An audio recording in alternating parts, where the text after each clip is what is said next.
Luar biasa. Iya, karena Tapi Anda begini, setuju dengan manuver yang ada? luar biasa itu tidak berarti setuju, tetapi akan berdampak yang cukup signifikan. Apakah ini bisa sukses atau gagal? Karena dua-duanya nggak bisa kita lihat. Untuk saat ini berarti aman-aman aja? Sebenarnya begini, kalau kita bandingkan ya, antara apa yang dilakukan pola ekonomi di zaman Menteri Keuangan yang lama dengan yang baru, tentu ada perbedaan gaya. Bagi kita seorang yang memahami bahwasanya segala sesuatu itu harus diatur ya dengan ideologi dan akidah Islam, tentu sebenarnya kita harus paham. Ini tuh langkah yang dilakukan ini sebenarnya kalau basic pemikirannya tetap pemikiran yang dilabeli atau di belakangnya adalah aliran kapitalisme misalnya, makanya nggak akan ada bedanya sebenarnya.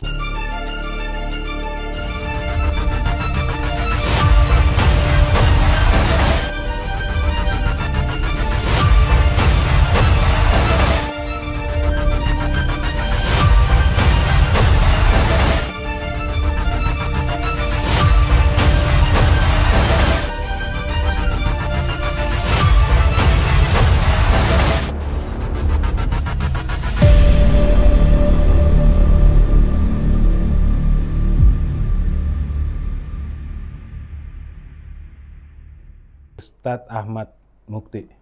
Assalamualaikum Ustadz. Waalaikumsalam warahmatullahi wabarakatuh. Anda melabeli diri Anda sebagai seorang pendakwah, aktivis Islam, ya, aktivis dakwah dan juga pengusaha Muslim. Ya. Apa yang mau Anda kritisi dari 1 tahun pemerintahan Prabowo Gibran ini? Ya, sebenarnya kalau kita lihat di 1 tahun pemerintahan yang sudah ada ini, mereka sedang melaksanakan yang namanya economic recovery. Ya. Mereka ini sedang berupaya keras mengembalikan kondisi ekonomi, kondisi sosial politik yang sebelumnya ditinggalkan oleh pemerintah sebelumnya. Ya.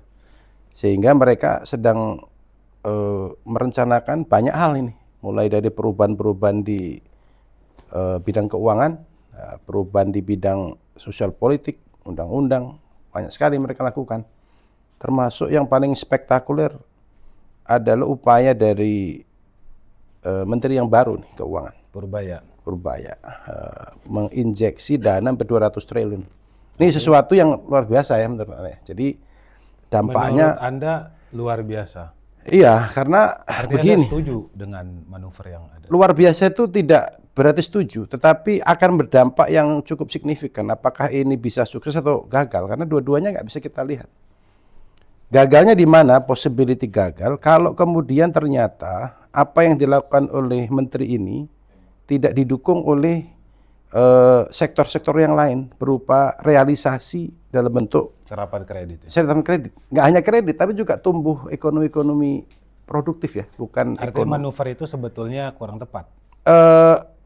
Ada probability gagal. Ya, kan kita lihat kemudian dia mencoba untuk melaksanakan yang namanya audit dalam tanda kutip ya ke para kepala daerah. Tanya satu-satu kan. Termasuk kemudian apakah dana ini mau terserap atau dana itu mengendap kan begitu. Dan kemudian muncul kan keriuhan di beberapa tempat. Dan itu menurut Anda merupakan satu kondisi kontradiktif antara apa yang dilakukan oleh pemerintah dalam hal ini Menteri Keuangan dan juga orang yang lain, pemerintah yang lain, Pemda kan. Tapi masyarakat ada di pihak Pak Purbaya saat ini. Iya, secara umum begini, masyarakat itu sebenarnya kan tergantung opini yang dikembangkan dan seolah-olah kalau sudah dengan Pak Purbaya itu masyarakat itu bakal kaya gitu. Jadi ada optimisme. Tapi kalau menurut Anda begini, posisi beliau itu memang ditempatkan untuk membangun optimisme publik ya. Dikondisikan? Ya bisa jadi dikondisikan karena kan bertubi-tubi ini pemerintah ini menghadapi kondisi pesimisme kalau publik. memang dikondisikan apa yang mau dicapai? Ya mereka 2 periode begitu maksudnya? Enggak, jadi sebenarnya bisa jadi pemerintah bisa jadi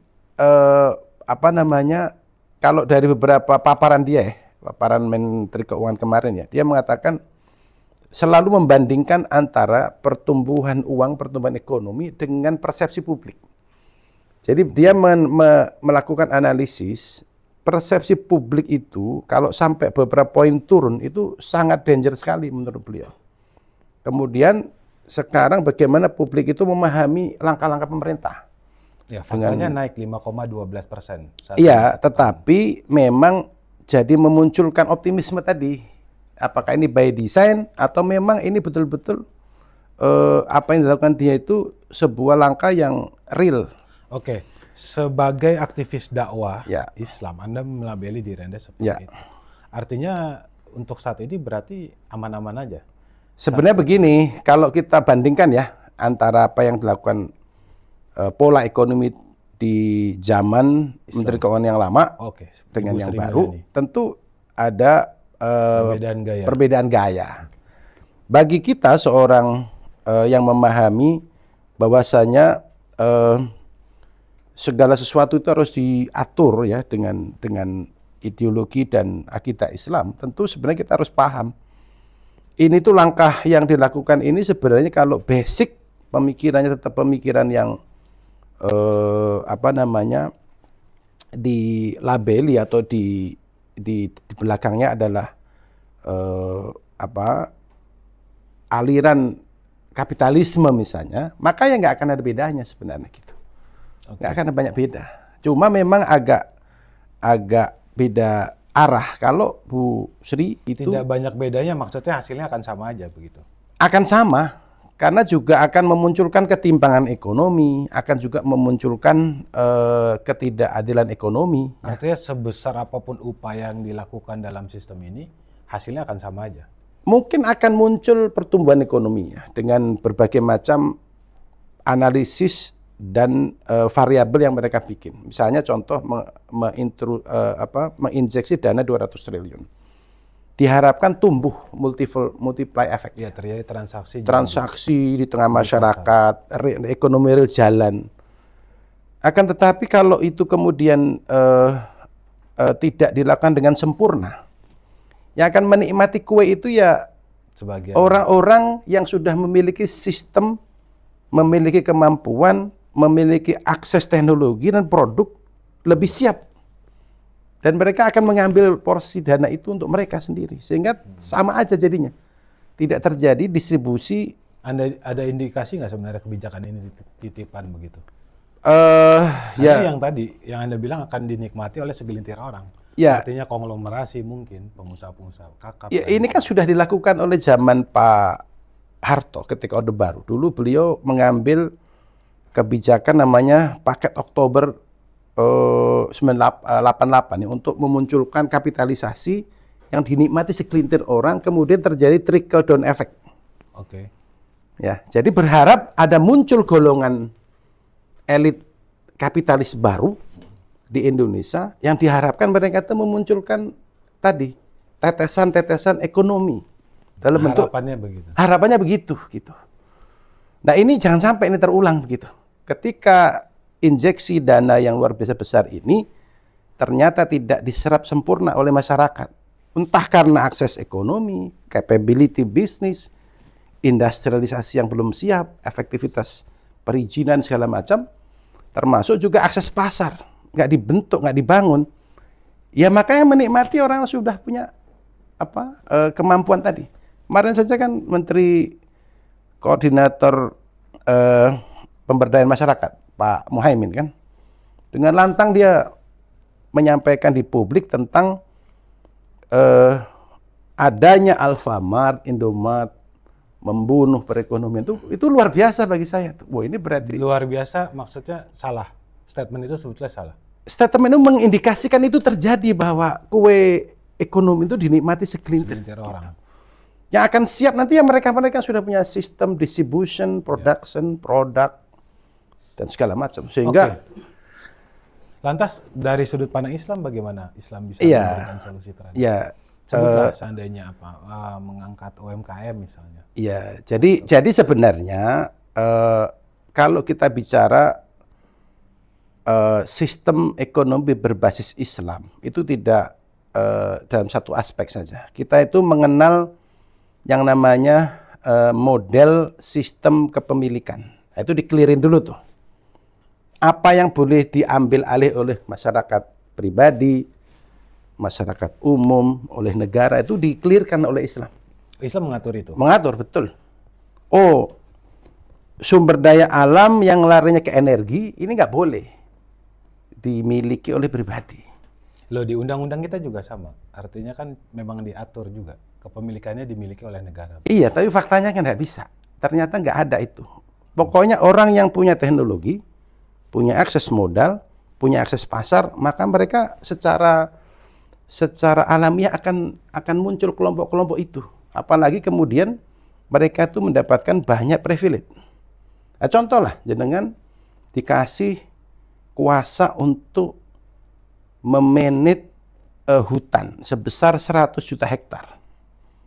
Dulu dikasih itu. Namanya hak pengusahaan hutan. Pengelolaan hutan. Sehingga kemudian kekayaan itu muncul.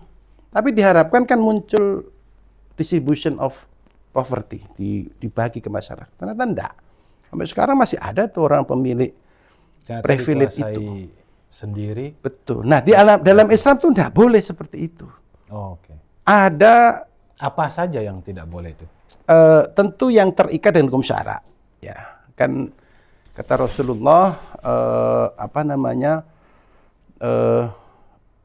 ada komoditas-komoditas itu yang disyarikahkan untuk khusus negara. Itu adalah padang rumput. Dalam hal ini adalah hutan. Kemudian api, dalam hal ini adalah energi. Berarti batu bara. Semua yang terkait dengan energi. Ya, batu bara, gas, minyak bumi, nikel, segala macam itu. Minyak Termasuk di dalamnya. Oke. Makanya kan rame ini tentang Pertamina kan. Menteri Keuangan juga mengkritisi itu. Kenapa negeri sebesar ini minyak jadinya itu impor? Minyak mentahnya diproduksi, tetapi tidak cukup. Padahal kita punya kemampuan membangun kilang. Nah, kalau dilihat di media massa kan sampai mengatakan harusnya membangun 7 kilang, tetapi nggak adanya faktanya kan begitu. Artinya berarti memang ini kita punya masalah antara. Tapi kebijakan minyaknya kita sekarang kan bukannya malah memenangkan kita dibandingkan dengan para vendor-vendor dari luar begitu. Sebut Betul. Shell, ada BP begitu. Betul. Tetapi memang di manajemen BBM kita, minyak dan gas bumi itu kita itu demand dengan kemampuan produksi kita nggak mumpuni. Kita nggak punya pengolahan akhir. Jadi kita nggak punya kilang Kualitasnya lebih. yang bisa mensuplai minyak jadi. Kita mengimpor dari Singapura. Oh, oke. Kemudian minyak mentah kita ekspor. Jadi ini tata niaga yang menurut anak agak sulit diterima ya. Kemudian ketika Menteri Keuangan mengatakan, apakah betul biaya produksi kita itu sekian rupiah kemudian dijual 12.000 rupiahan. Dan dia menggambarkan itu sebenarnya duitnya segini kan gitu. Artinya selama ini ada ceruk margin yang luar biasa besarnya yang dinikmati oleh BUMN ya, dalam hal ini Pertamina. Sebenarnya Islam dalam hal ini kalau kita mengatur sumber daya alam dengan benar, maka nilai produksi dari minyak, nilai produksi dari batu bara itu sudah bisa menutup kebutuhan APBN kita yang hampir 3.000 triliun dalam 1 tahun. Dan itu merupakan satu perkara yang sepertinya hari-hari ini nggak muncul gitu. Kalau sekarang kembali muncul berarti ini lagi di recovery kondisi. Meskipun walau ya nanti ke depan apakah betul-betul bisa kemudian di-manage dengan cara yang sahih ya, sebagaimana Islam gitu. Karena harus begitu. Kalau enggak akan. Maka saya bilang enggak akan bisa ini kalau penyelesaiannya kemudian menyelesaikan dengan cara yang sama dari angle yang berbeda. Cara yang sama maksudnya? Metode penyelesaian ekonomi kan ada dengan cara berbasis Islam, ada berbasis kapitalis, ada berbasis sosialisme. Kalau saya lihat ya ini sama-sama saja. Berganti aktor nggak ada. Akan mungkin muncul pertumbuhan, tetapi ada faktor-faktor. Kalau dalam Islam itu ada istilah sistem kepemilikan, lalu ada sistem distribusi. Jadi distribusi kita itu bisa jadi tidak akan tetap tidak akan seadil yang digambarkan oleh Islam. Islam itu kan ada mekanisme-mekanisme alamiah. Maksudnya gimana kok alamiah? Seorang muslim ketika dia punya kekayaan, diberikan kewajiban bagi dia untuk membayar zakat. Itu udah salah satu model distribution model yang sudah ditetapkan oleh Allah dan Rasulnya. Tapi bagaimana di dalam Islam ekonomi bisa berjalan ketika tanpa adanya industri finansial gitu? Artinya termasuk perbankan, modal dan lain sebagainya. Iya. Artinya tidak menggunakan itu, apakah kemudian bisa bertumbuh? Gitu? Begini, kan kalau kita lihat sekarang kan kalau kita mengenal sejarah mata uang tentu itu adalah satu sistem yang muncul pasca Perang Dunia. Yang menang perang ini siapa? Yang menang perang ini yang megang ekonomi sekarang ini. Sehingga dia berhak menentukan corak, menentukan mata uang, menentukan jaminan-jaminan terhadap kekayaan sebuah negara, itu oleh mereka. Maka dikeluarkanlah yang namanya kebijakan policy uang, fiat money ini. Ya. Kalau di dalam Islam tentu sebenarnya nggak dikenal itu. Kita kenalnya dengan emas. Ya. Fiat money maksudnya nggak? Iya. Kalau dulu nggak ada itu fiat money itu. Fiat money itu kan di-create pasca Perang Dunia Kedua. Sekitar 1930-an, 150. Tapi di tahun 700 China sudah ada penggunaan uang kertas. Artinya ya, tetapi tetap diikatkan dengan dengan penjamin, ya. Maksudnya penjamin? Jadi satu paper itu melambangkan adanya kekayaan di belakangnya gitu. Kayak bank garansi saat ini. Kayak emas. Jadi mereka menisbatkan nilai ini kepada emas yang ada. Gitu. Oke, karena Islam menggunakan dinar begitu. Iya. Dinar. Iya. Saat ini negara-negara besar itu hampir semuanya sedang memborong emas nih sekarang.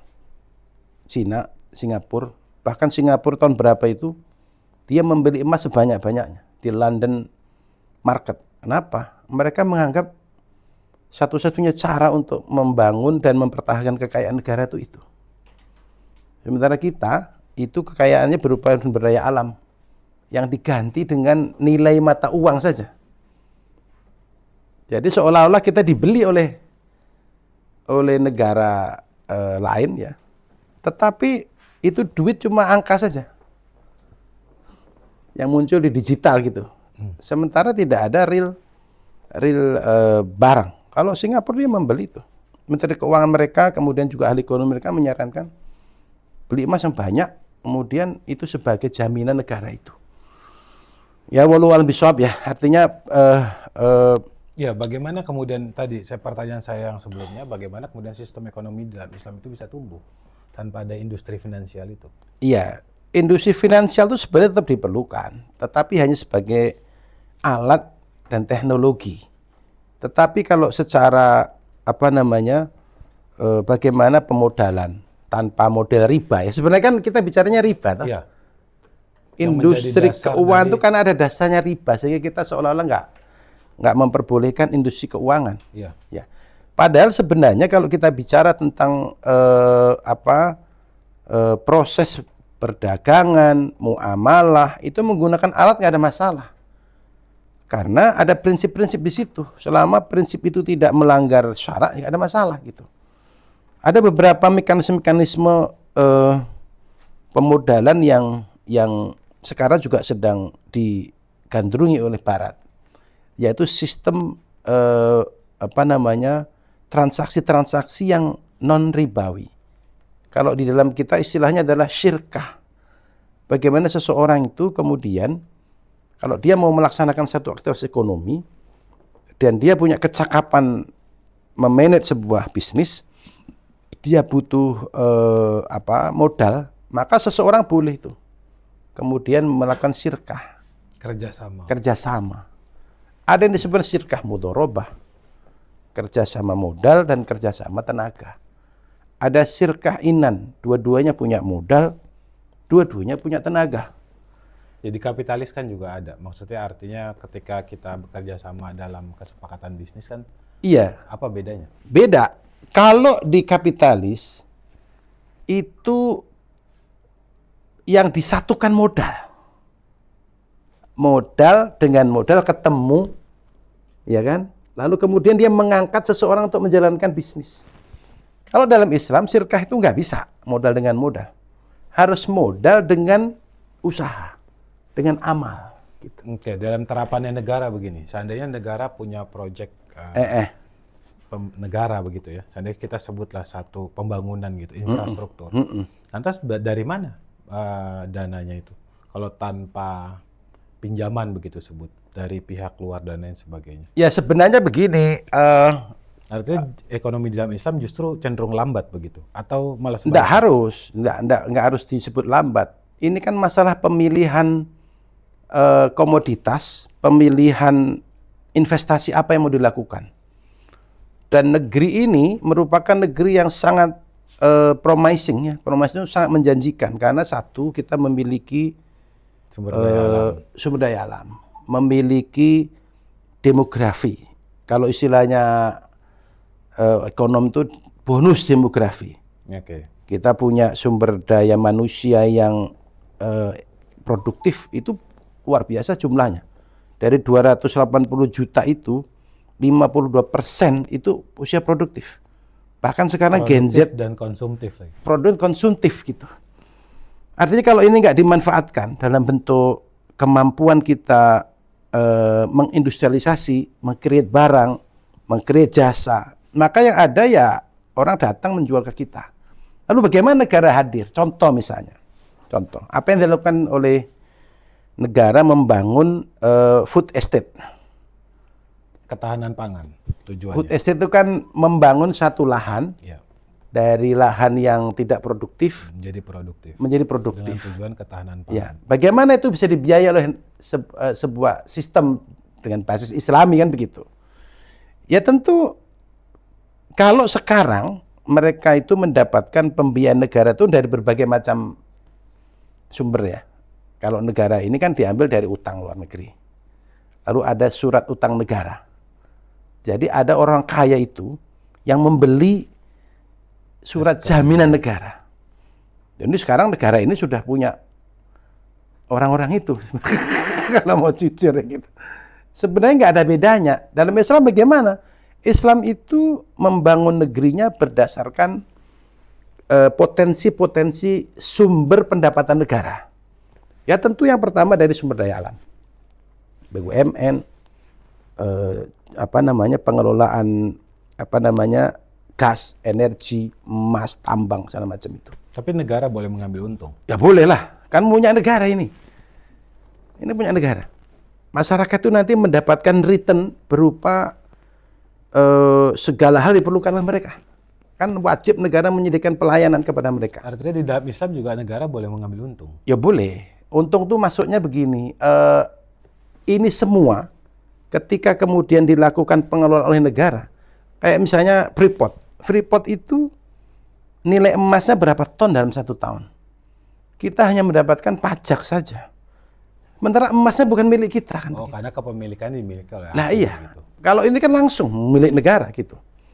Sehingga negara punya emas untuk dijual, untuk dilakukan, untuk pembiayaan. Jadi kalau bicara tadi, dari mana pembiayaan negara? Karena kalau selama konsep berpikir kita itu adalah basisnya hutang, maka kita kayak seolah-olah kita tuh hutang terus. Padahal enggak, negara ini punya kekayaan. Oh, tadi karena sumber daya alamnya tidak boleh diprivatisasi. Iya. Oke. Jadi satu itu. Yang kedua dari yang disebut dengan ketika kekuasaan Islam utuh ya, sempurna ya. Nanti akan ada namanya khoroj. Khoroj itu adalah tanah-tanah yang dimiliki oleh negeri Islam ketika mereka kemudian membebaskan tanah-tanah itu seperti Irak, Iran. Dulu itu adalah tanah khoroj. Kemudian juga tanah yang dijajah maksudnya. Kita sebutnya nggak dijajah, sebutnya kita bebaskan. Oh, gitu. dibebaskan. Ya. Kemudian ada namanya pendapatan dari jaminan-jaminan keselamatan. Jadi kan negeri Islam itu kan yang hidup nggak cuma umat Islam, ada orang-orang non Muslim, ya.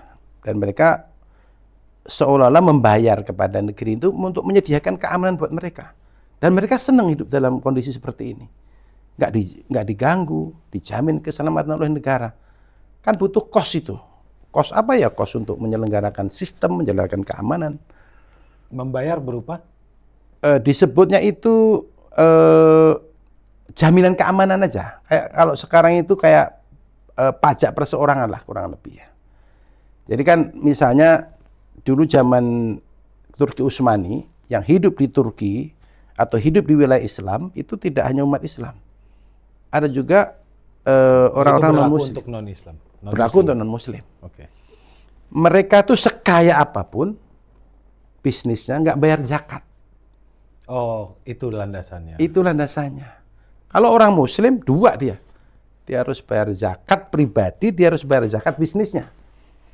Kalau ini enggak ini. Pribadi nggak kena zakat, bisnisnya juga kena zakat. Dia hanya diwajibkan membayar atas jaminan keamanan saja. Dan itu oleh Islam dikumpulkan, termasuk juga terjadinya ekspor impor, border. Kan lintas batas itu kan butuh ini ya, butuh traffic ya. Apalagi kalau dengan menganalisis choking point ya di Selat Malaka itu antara Singapura Indonesia ini ternyata selat yang paling yang digagas dari sejak zaman Soeharto. Itu kreditnya luar biasa. Tapi sekarang semuanya lari ke Singapura. Seolah-olah kita nggak mampu untuk menyediakan port, kenyamanan kapal, dan itu potensinya luar biasa. Berapa mil? Banyak. Kemarin dianalisis salah satu peneliti dari Australia, oceanologi, dia mengatakan aneh Indonesia ini beli kapal induk senilai 5 triliun. Pun kapal induk yang sudah rongsok. Jadi bagi analis yang permukaan ya, hanya membaca sekilas itu kayak seolah-olah ini salah strategi, dia bilang gitu. Tapi ternyata dia kemudian merevisi pendapatnya. Apa yang dilakukan oleh pemerintah membeli kapal induk 5 triliun itu ternyata tidak untuk pangkalan militer. Ternyata kapal induk itu beroperasi di sekitar Natuna situ. Untuk? Ternyata menurut analisis dia, si peneliti Australia ini, Indonesia itu kehilangan potensi perikanan. Itu hampir 100 triliun satu tahun. Hilang. Hilang kenapa? Karena ya banyak yang ngambil. Melewati batas yang harusnya. Padahal itu industri yang luar biasa. Nah makanya adanya kapal induk itu di recovery sehingga muncul sampai kosnya 8 triliun. Diharapkan adanya kapal induk di situ itu tempat transitnya pengamanan laut. Sehingga ada cost recovery bisa sampai 100 triliun satu tahun. Itu baru dia tercengang tuh. Berarti kalau emang ini yang dilakukan, dalam tanda kutip, memang pemerintah membuat strategi itu, berarti ini luar biasa bagus. Gitu. Itu baru analisa orang Australia, baru satu titik itu, belum nanti titik yang lain. Ketika pertanyaannya bagaimana Indonesia atau negara itu membiayai pembangunan kan? Ya tentu dari situ, dari potensi-potensi alam, potensi-potensi pengelolaan batas-batas wilayah, ya, potensi-potensi pendapatan dari personal. Kalau itu sudah semua, ternyata masih kurang, baru pajak itu ditetapkan oleh negara. Ya, artinya berbeda di dalam kapitalis kan jauh kepada pajak. Ya. Jauh sekali.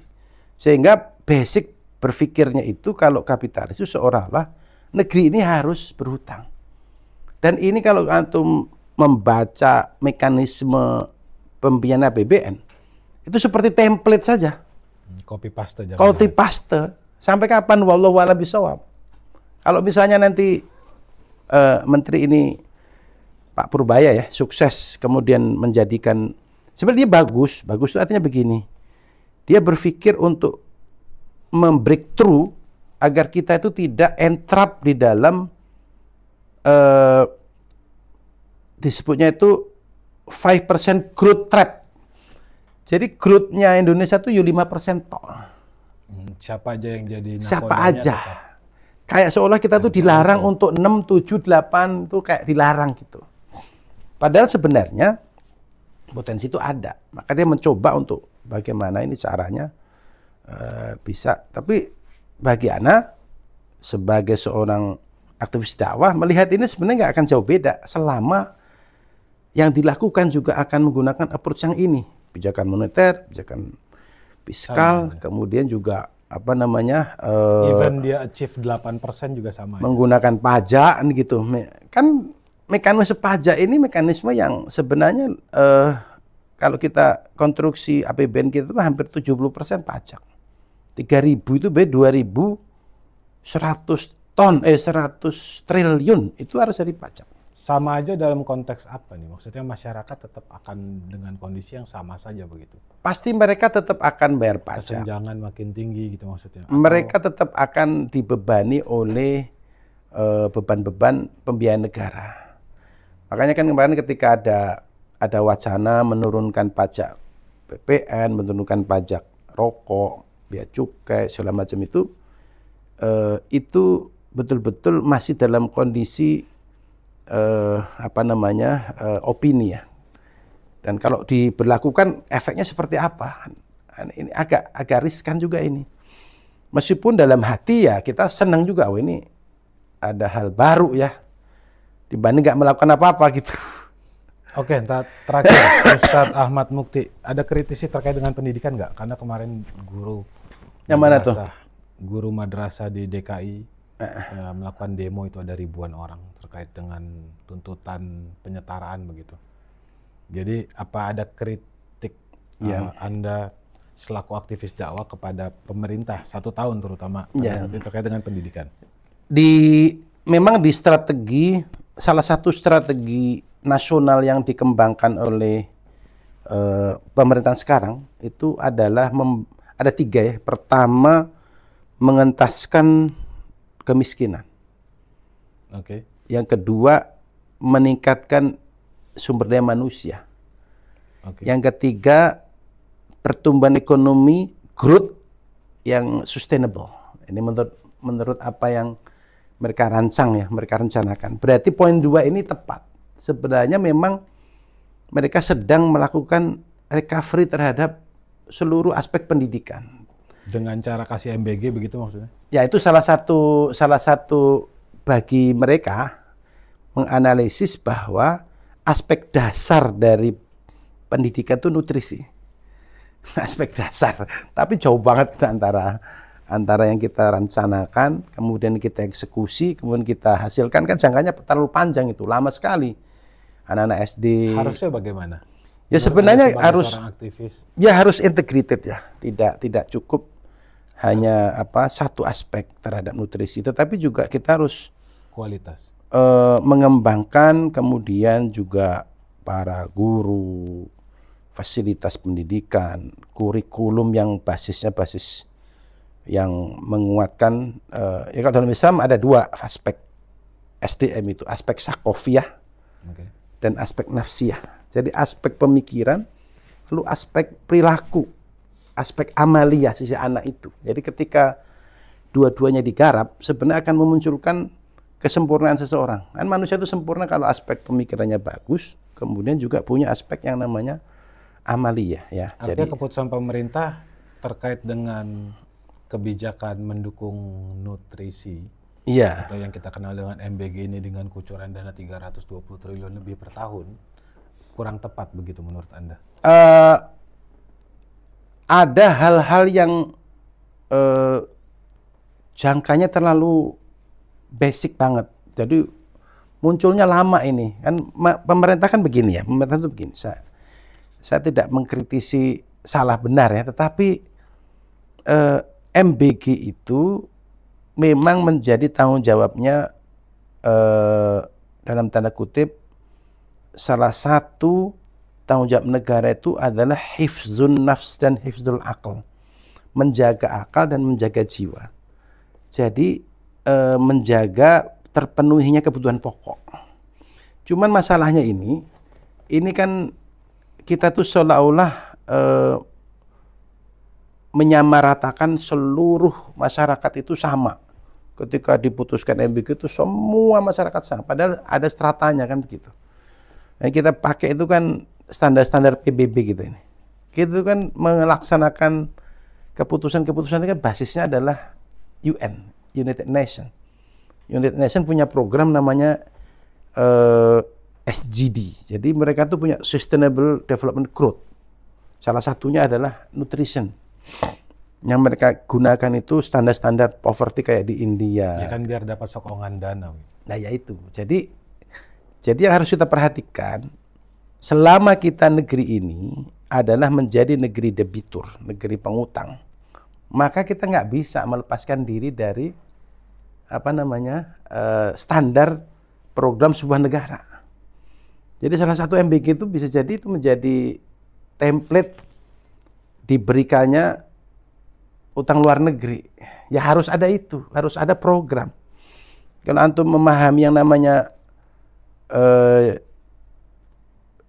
GDP, pertumbuhan ekonomi, itu didorong oleh apa aja sih sebenarnya kan? Kalau dijelasin oleh negara itu investasi, konsumsi, transaksi, kemudian government spending, cost of government, kemudian investasi, baru ekspor impor. Ya. Nah, 10 tahun terakhir kemarin, spending konsumsi itu nggak muncul. Dari tahun ke tahun tuh nggak ada growth. Ya, artinya pertumbuhan demand masyarakat tuh biasa aja. Permintaan masyarakat. Government juga nggak banyak. Kenapa? Banyak departemen yang dirasionalisasi. Kemarin tuh sempat di stop kan, efisiensi. Sehingga dua hal ini nggak muncul pertumbuhan ekonomi. Satu-satunya yang bisa diharapkan 10 tahun terakhir itu adalah investasi, digenjot betul itu. Tapi tidak terrealisasi juga. Ya muncul tuh IKN, muncul port, yang akhirnya tidak ada arahnya gitu. Nggak, nah sekarang kan jadi sibuk nih, ini sibuk membersihkan itu. Menteri yang baru mengatakan kita ini sekarang mau menggenjot consumption dengan cara apa tadi? Jadi diharapkan adanya injeksi dana segar dari negara 200 triliun itu bisa muncul konsumsi masyarakat. Cuma tadi salah satu yang Anda bilang, kalau ini salah arah, yang menikmatinya bukan konsumsi masyarakat, tapi konsumsi yang dilakukan oleh korporasi-korporasi besar. Dan kemudian munculnya tadi dalam investasi, mekanisme-mekanisme ekonomi non real. Kayak kemarin kan Gubernur Kalsel mengaku bahwa uang yang dia gunakan sebagai pembangunan di Kalsel itu yang memang harus ditanam di bank, didepositokan untuk menghasilkan 21 miliar duit bunga. Ini luar biasa ini. Luar biasa menurut ini kok begini nih, selevel pemegang kebijakan yang dahsyat ini. Gubernur loh ya. Dia berpikir ya mending didepositokan, ada muncul keuangan yang begitu kan.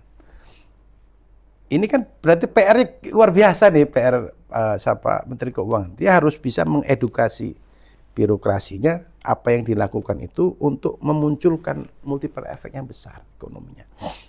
Ya kerja keras. Iya, jadi balik kepada pendidikan, menurut Ana, apa yang dilakukan terhadap MBG itu kalau dilakukan dengan benar, artinya aspek ekonomi muncul. Misal contoh, ada satu titik penyelenggara MBG, dia kan butuh banyak tuh. Ana pernah ngitung tuh, satu titik MBG itu kalau nggak salah ya, itu dapurnya itu mensuplai 3.000 siswa. Satu titik itu. Berarti dia butuh berapa telur, butuh berapa ayam, butuh berapa ikan, butuh berapa sayur. Nah ini kalau kemudian betul-betul dimanfaatkan sebagai putaran roda ekonomi, telurnya dari mana, butuh berapa ayam, butuh berapa pakan, dan begitu. Kalau yang melaksanakan suplainya masyarakat, keren. Artinya terjadi namanya supply chain yang luar biasa. Tapi kalau ternyata masyarakat nggak siap, yang mensuplai tetap perusahaan-perusahaan besar, kembali tadi, yang punya telur siapa, yang punya ayam siapa, yang siap mensuplai siapa.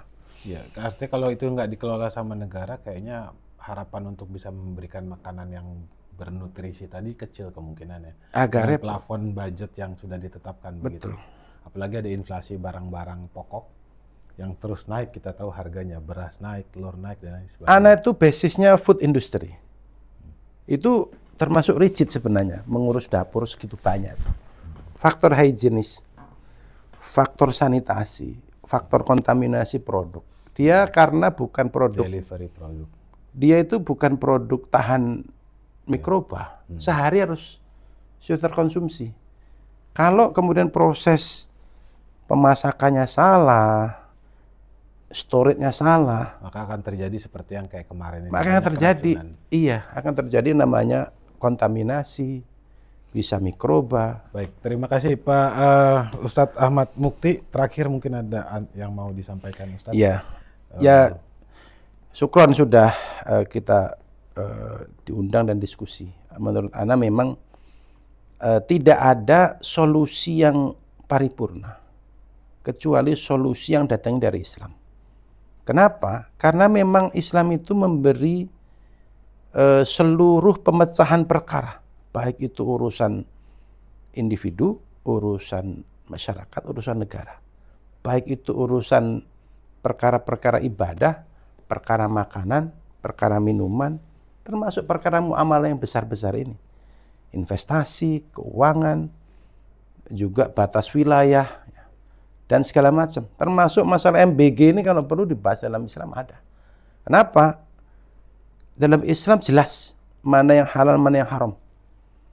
Dalam Islam jelas siapa dibolehkan memiliki apa. Apakah boleh kita memiliki laut? Nggak boleh. Apakah boleh kita memiliki batu bara, gas bumi, minyak? Nggak boleh. Itu semua milik negara, dikelola negara. Perkara nanti model pengelolaan bagaimana itu negara yang mengatur. Setelah itu negara memberikan haknya kepada masyarakat. Untuk apa? Untuk mensejahterakan masyarakat. Karena negara punya tujuan. Salah satunya adalah menjaga tersedianya makanan pokok. Yang kedua, menjaga agar akal manusia itu tetap terjaga. Karena salah satu kewajiban manusia itu kan menjaga akal. Maka keputusan-keputusan tentang keharaman khamr itu karena menjaga akal, nggak ada yang lain. Lalu menjaga jiwa, keamanan. Yaitu negara harus menyediakan tuh keamanan, memiliki aparat-aparat yang bersih, dan memiliki akidah yang kokoh. Dan ya tidak ada kecuali dalam Islam itu. Meskipun undang-undang kita lengkap ya, tetapi memang dalam pelaksanaannya dibutuhkan 3 hal. 1, individu yang taat. Yang kedua, saling mengendalikan, mengontrol. Yang ketiga, negara menerapkan sistem yang yang comply dan integrity. Jadi disebutnya itu integrity dan comply. Jadi ketaatan individu dan ada sistem yang mengatur. 2 hal ini yang kemudian bisa menjadikan satu negara, satu negeri itu bisa mendapatkan tujuan mulia dari negara itu. Kalau tujuan mulianya apa yang digariskan dalam Islam kan, walau anna ahlul qura amanu wattaqu la fatahna alaihim barakatin minas sama wal ardh. Jadi tujuan bernegara kita itu ya memunculkan negeri yang iman dan bertakwa, at the end punya barokah dari langit dan bumi. Baik, terima kasih. Tidak ada solusi yang paling paling paripurna kecuali solusi dari Islam. Insyaallah. Terima kasih. Syukran, Masya Allah. Terima kasih sudah datang ke sini.